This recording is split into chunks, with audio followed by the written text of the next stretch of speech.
Welcome to the Business Trendsetter podcast, where we talk about trends and how to use them to grow your business. My name is Manny Turan.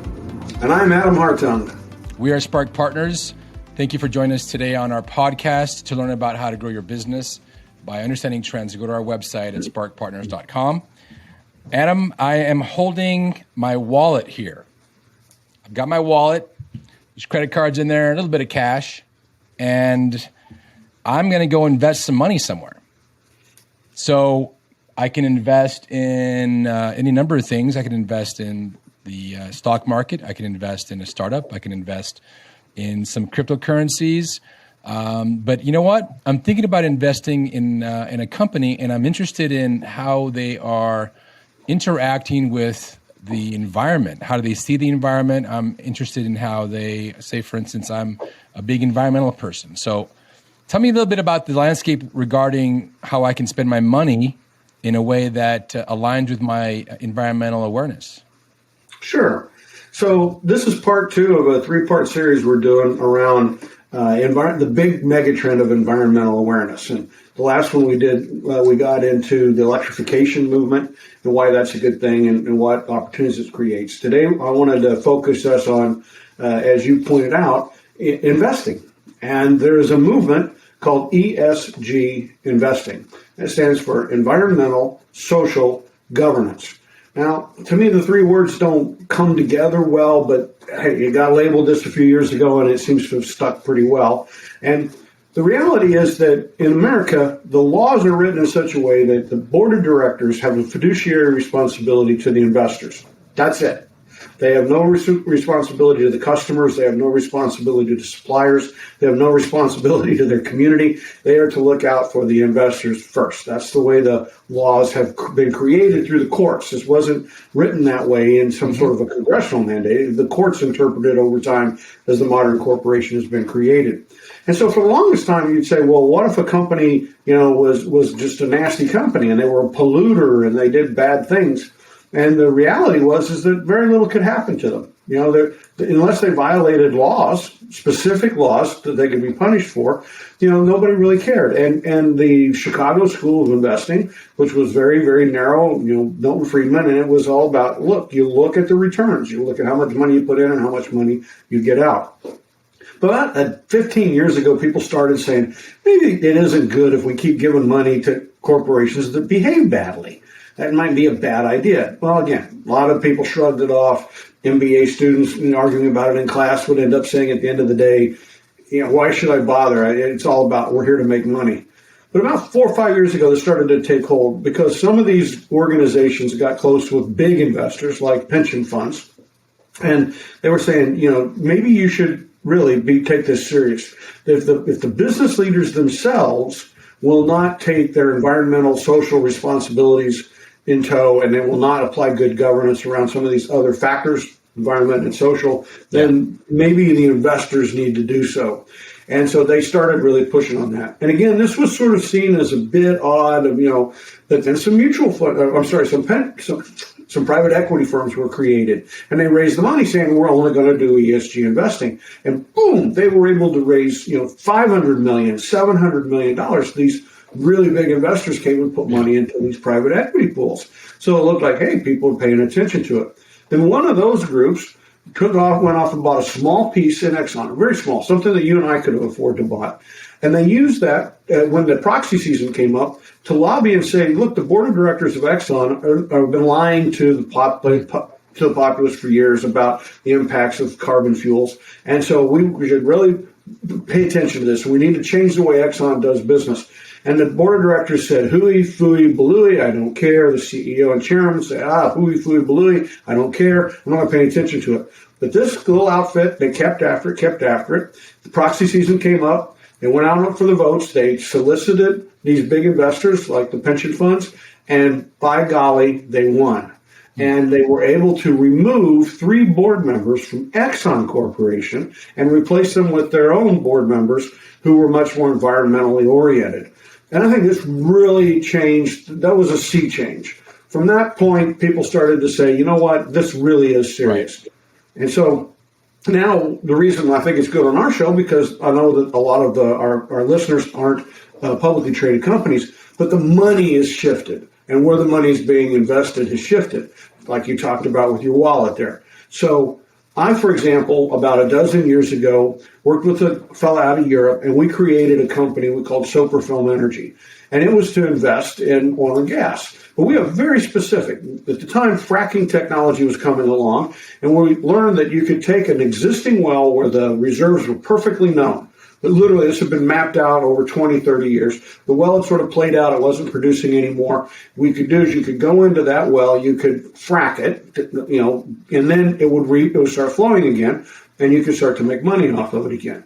Now, the process of fracking is a pretty nasty process. You dump bad water, and you dump chemicals, and you're putting selenium mud and things down in this well, and create a huge amount of pressure to fracture the rock formation so that the oil will come back into the well and then become successful. So you put it in there. That then goes off into the groundwater.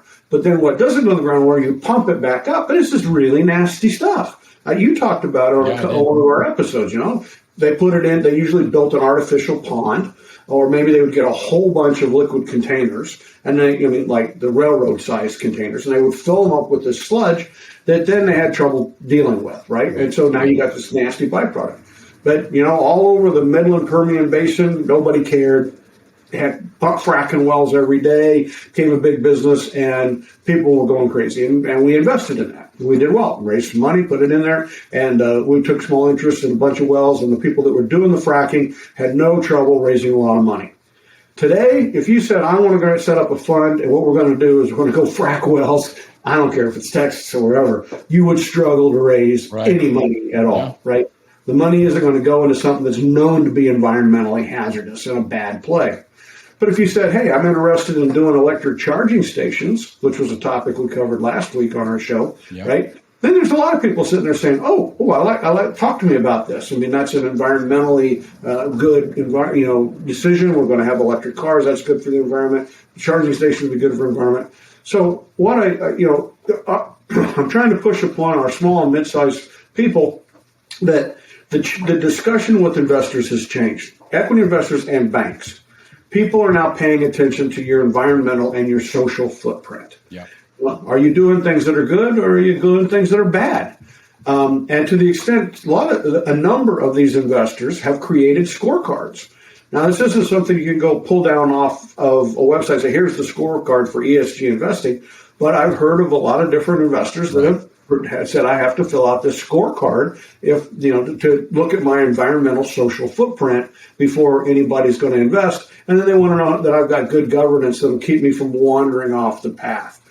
Go ahead. What's interesting is this is, again, to our listeners and viewers, it's really important to recognize and realize that whether or not you agree on the importance of the environment in your own life, whether you recycle or not, it doesn't really matter. What we're talking about here on the show is the fact that it is a mega trend, that the market and the industry at large is moving in this direction. Whatever pushback that we get, Adam, is sometimes because people take the what we're talking about as almost a personal affront, where no, this is just the way it is. We talked about this, about global warming. We've talked about the pandemic. We try to stay apolitical as much as possible, but the fact remains that these are things happening in the industry at large. You just mentioned people are spending their money, and they're going to make decisions for their wallet based on their ESG sensibility of a particular company.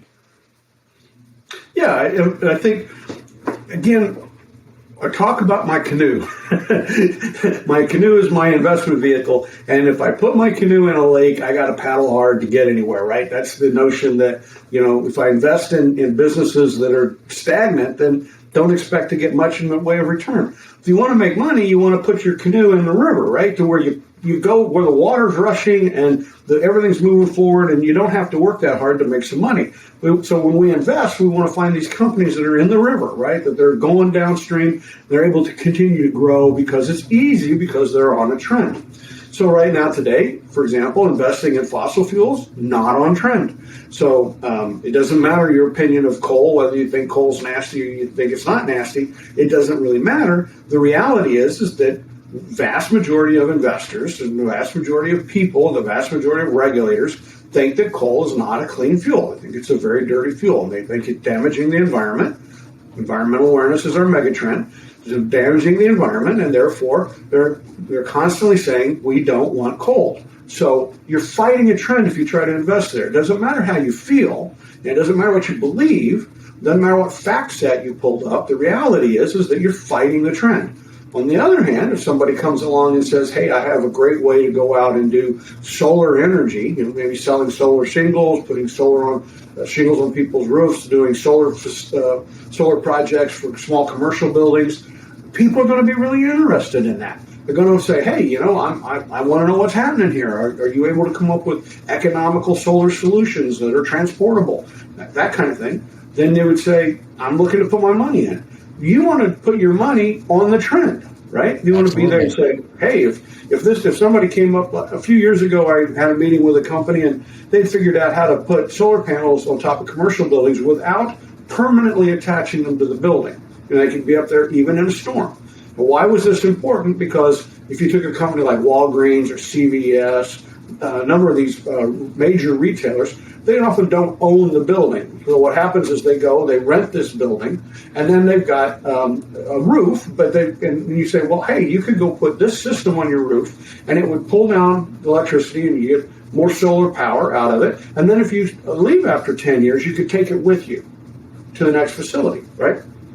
And this was I said, look, I think you'll have no problems raising money.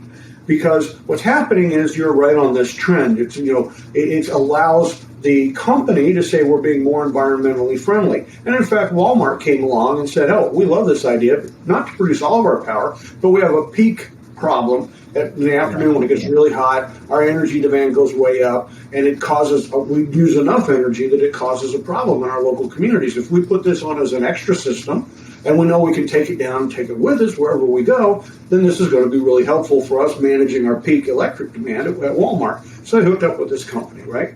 But when you're looking at it, they were asking me, do you think we'll have trouble raising money? And my answer was, no, I don't think you'll have much trouble at all, because you're on this trend. People want sustainable energy, so therefore you're in a good place.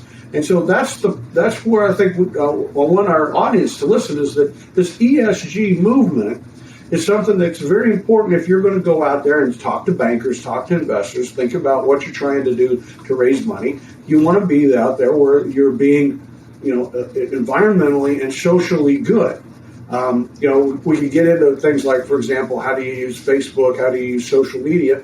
Right now, that's not as big a deal as the environmental side. But that's what's happening, is people trying to raise that awareness. They're trying to say, oh, if you're contributing to the harming of teenage girls because of the way you participate in Facebook or Instagram, you got to be aware of that now. You can't just sort of ignore it and hope it goes away. You got to pay attention because of this ESG movement. So are you environmentally sound? Are you socially sound? And do you have good governance processes in place to kind of track that? Now, I think this creates a lot of opportunities myself. Yeah, it is. This is another invitation to our viewers and listeners to reach out to us regarding getting our Trend Report 2030. It lists 66 major trends from now until the end of this decade. And what I'd like to do now, Adam, is I want to talk a little bit about a concept that is in our course called trend clustering. And I want to talk about, you mentioned, these three ESG things, right? The environmental, the social, and the governance. Now, there's lots of other trends out there. So if you're a small business, if you're a medium-sized business that wants to grow, give us a flavor of what this idea of trend clustering is and how we can use that to our advantage. Obviously, in our course, we do a significantly deep dive in all of this, but I want to give people a flavor of the power, the real power of what we're talking about here. Well, let's take, for example, something like packaging. Okay, so there's a lot of different materials you can use in packaging, and there's plastic, and there's styrofoam, and then there's paper products, and there's a lot of different materials you can use. There's also new technologies like 3D printing, right, which allow you to get customized shapes and customized forms. And then there's roboticization that's happening because of the demographic trends where, the Asian population, we have to use more robots. When we start bringing those things together, we start seeing that what we're going to end up with is, environmentally safe products that are going to go into packaging that'll be probably either 3D printed or assembled for packaging inside a robotic environment, right?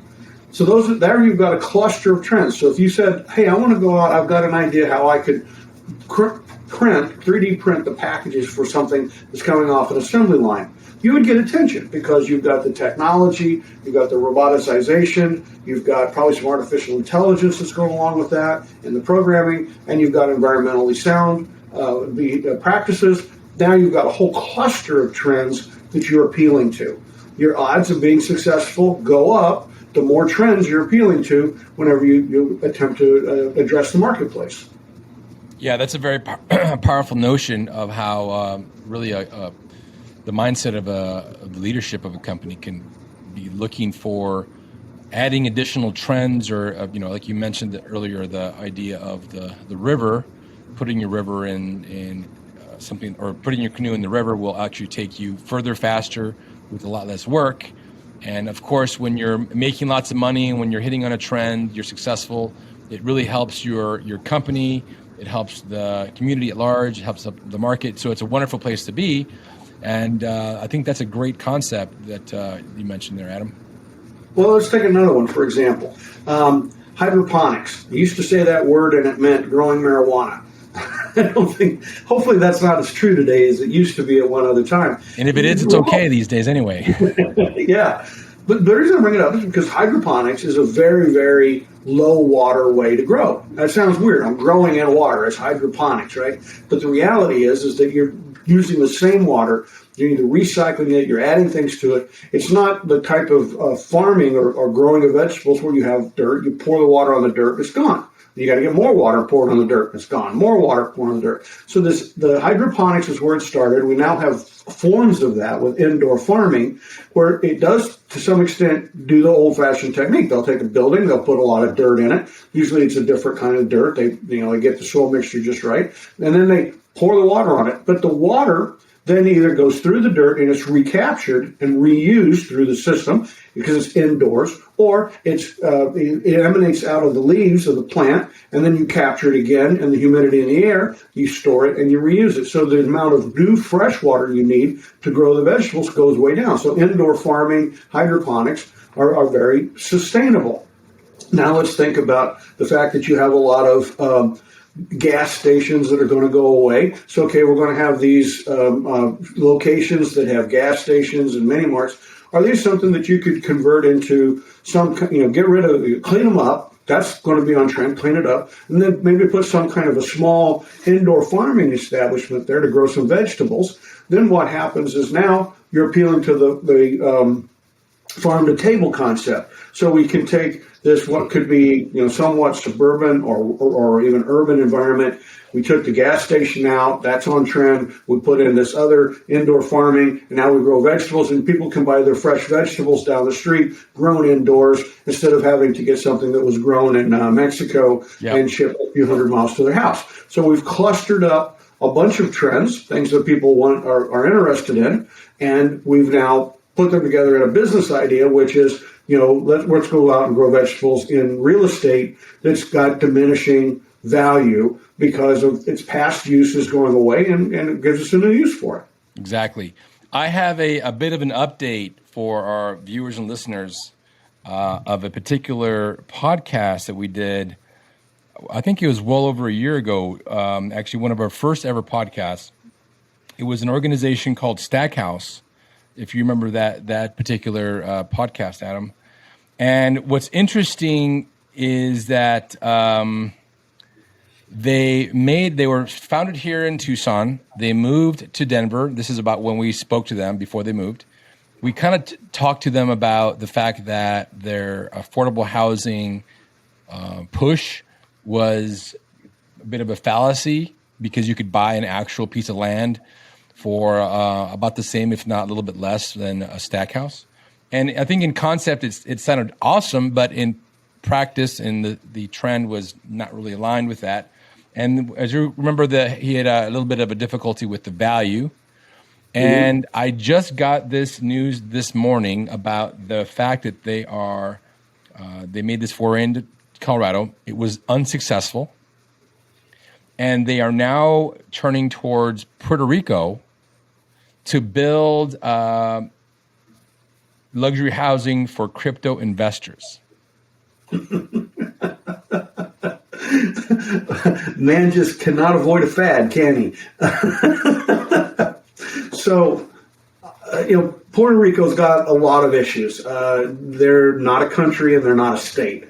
And so it leaves them caught, at the tail end of the United States dog getting whipped all the time because, we're responsible, but yet we don't act like we're responsible for Puerto Rico. So it's inevitably stuck between the developed and the undeveloped world. And then they get lashed with storms, they get lashed with political corruption, and they just have a lot of problems. Even though I don't blame the people of Puerto Rico, I actually blame the fact that it's American territory and we won't do anything about that. So now you've got this territory, and it's certainly got severely harmed by the weather, by the hurricanes. They've had a lot of trouble getting investment to rebuild. So this guy's saying, hey, let's go down there. They need some housing. I agree. They probably do need some housing. The question is who's going to buy it, how it is. And his approach wasn't inherently that much more affordable than any other approach to small housing. And what's he striving for? Cryptocurrency miners. Okay. What was it? Uzbekistan or somewhere, they just, a whole bunch of, when China said you can't do crypto mining in China anymore, these guys all moved to another country. I think it's Kazakhstan. Kazakhstan. Yeah. Now they're going in and they're shutting them down there. They were using so much electricity, the price of electricity like quadrupled in that country. So now the head of that country is trying to shut them down. So they're trying to get them to go somewhere else. Well, yeah, sure. The natural place to go is Puerto Rico, right? Because they got so much free electricity. That, of course, is being sarcastic because they don't have any way to make electricity down there other than the most expensive ways. The Caribbean is a very difficult place to deal with electrical costs at this time. There are solutions, but they haven't been implemented yet. So what you got are crypto miners who of themselves are creating no value. They're creating these NFTs, and there's no inherent value to it. It's just a trading ploy. The miners trying to take advantage of that. They're just going wherever they can get away from the law. And this guy's trying to be on the tail end of that. He's chasing fads, absolutely chasing fads. He needs to sit down and do what we keep telling people. Understand what your value proposition is that's an enduring value proposition, right? Look at the big trends. Are you helping deal with the situation of the aging population like we do with demographics? Are you helping deal with, electrification of the planet with its products? Are you helping deal with environmental awareness and the movement towards greener products and greener processes? No, he's going, there's nothing green about crypto mining. It is a very ungreen, anti-green process. So I think the guy's odds of success are still low, very, very low. In fact, they keep getting lower every time he makes one of these moves because he still refuses to get off the fad wagon and get onto the trend bandwagon to figure out where he ought to head. Yeah, and these companies and these startups and these ideas are everywhere. They permeate all levels of the market. And I think the biggest thing for a business owner leader to be aware of is a very healthy dose of self-awareness when it comes to these sort of decisions. And oftentimes, and I've been party to it, and I'm sure you have too, Adam, we get married to an idea and we don't want to kill it. We hold on to it for way too long. And by the time it's all said and done, we've missed the boat. And so we invite all the people out there that have an idea to really think about how that idea plays out with these trends, with multiple trends in particular. Send out for the report. Send me an email at manny@sparkpartners.com or adam@sparkpartners.com. We'll send you the report, and that's the first place you want to look. Now, this is not an exhaustive report. It doesn't have everything out there, but it has the 66 major trends for the next 8 years. So use that as the blueprint. Use that as the foundation of where can you take your business? How many of these things can you tie together in order to really make a run at the next couple of years of what you're going to be doing? You want to be in that river of abundance and a trend. You don't want to be in the swamp of a fad. Yeah, it was 25 years ago, I think, I was working, and at the time, the number one computer that was being used were IBM ThinkPads. And it was the PC generation. Macintoshes weren't very popular at the time. And so really good laptops were the thing, and ThinkPads were one of the most popular. And so at that time, there was this company out of Tulsa, Oklahoma called the Williams Company. And for some reason, I never understood the reason, they developed a PC that was in a box that was about a 3-inch cube. And it had everything in this box that it could be a PC. And it had a plug, had plugs for plugging in keyboards and monitor, And so they came to me and they were sort of like, hey, we developed this little box and it's a super high powerful PC and it's a really tiny little box. And they said, we want to raise some money. And I was kind of like, well, good luck. And they were like, well, can't you help us come up with a marketing plan? And I said, why? I said, I don't understand why somebody would ever buy that product. They said, well, look how small it is and look at the technology in it. And they kept talking about it. I said, yeah. I said, I'm still looking at it and I'm trying to figure out why somebody would want that. Where does somebody need a PC that doesn't have a monitor or a keyboard that's really small? What's the application for that? Mm-hmm.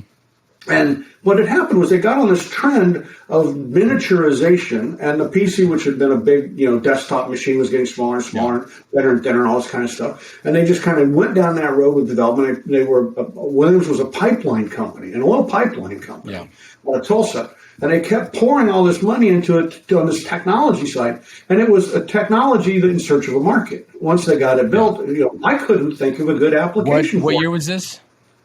This would have been about 1998, about 25 years ago. Yeah, so they were probably 15, maybe 20 years too early. Yeah. It was just kind of like, if we had the right, I kept saying, if you're in the pipeline business, do you have a need for a PC to be, say, on the pump on the side of a pipeline to collect data or do some programming or make some decisions with gates or something? And I mean, in their own business, they had no application for it. So that's the wrong way to do development. You don't want to say, oh, I've got a great idea. I see some technology. I see a technology trend. Let me chase that technology trend. Let me chase my idea. You really want to pay attention to what the market is saying. What is the market going to do? Where is the market saying it's going to put its money? Yeah. So you could be somebody who's like, I don't really, environmental schmarl. I mean, climate change? I'm not sure I believe in climate change. It doesn't matter your attitude. Whether you think it's a big deal or you don't think it's a big deal. The reality is that that's where the money's going. People are investing in those kinds of projects. Exactly. What is it that they need? What is it that they want? Paul Foch likes to say all the time that the number one reason new projects fail is lack of demand. You make a product or a service that people just don't want. They don't have a need for it. So start first with that need. So right now, there's a need for these environmentally friendly products, replacements for styrofoam packaging, more recyclable materials, more easier recycling of products, emission control systems that are connected to any kind of a plant, water management, water purification systems, ecological control organizations. Right.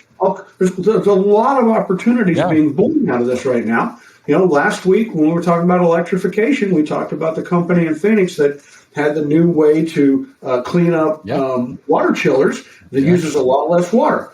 That puts them in a direct line towards, you could say, well, I'm in the water chiller business, and you could start down that conversation with people that invest in construction or HVAC.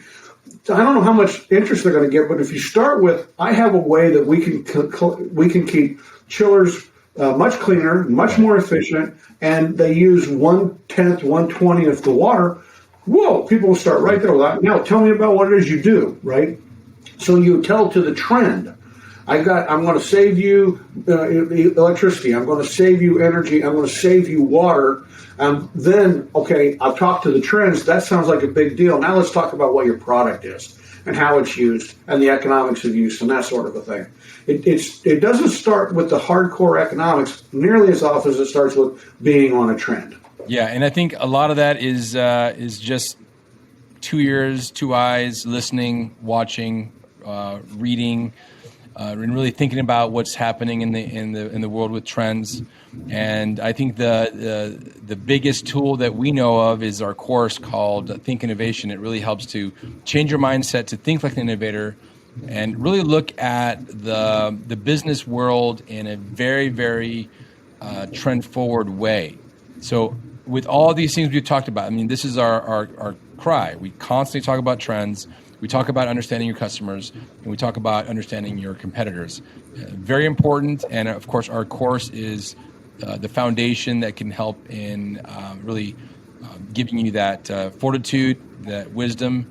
And for the rest of the month, we are offering half off, basically half off, $500 off of the course. It is $497. If you're interested, please let us know, and we'll actually give you the promo code. And it's exciting times now, and so be ready for the next 8 years. And Adam, on your final here, give me your thoughts for what we can be doing right now in the early part of January to prepare for the rest of the year and the rest of the decade. Our course starts with what are the trends? And I think what everybody out there should be doing this here in January is saying, what are the 3 biggest trends that are going to affect my business? And I don't mean price of gasoline. I'm talking about a big trend. These trends we talk about: globalization, demographics, environmental awareness. Think about those big trends, what's happening in regulations, and what's going to affect your business. It can make it, that will make it substantially different in 2030. Just start to nail down what the trends are, and then after you've got some, list them on the wall and say, I want to pay attention to these trends. And then every time you come across something like in the newspaper or your online newspaper, your online magazine, things you read, it talks to those trends, put it up on the wall, start saying, oh, I can go here to get data on that. Associations, professional associations, industry associations, or government reports, where can I get information on those trends? And then start pulling yourself out of your inside focus to get that outside focus. But start by nailing a handful of trends that you're going to follow. Excellent advice, Adam. Well, thank you for your time. We'll be talking to you next week. For now, please go back to our website, go in the archives, look at our podcast. There's still a lot of value in our previous productions there, and we're excited for the rest of the year. Thank you very much, Adam. Talk to you later, man. Cheers.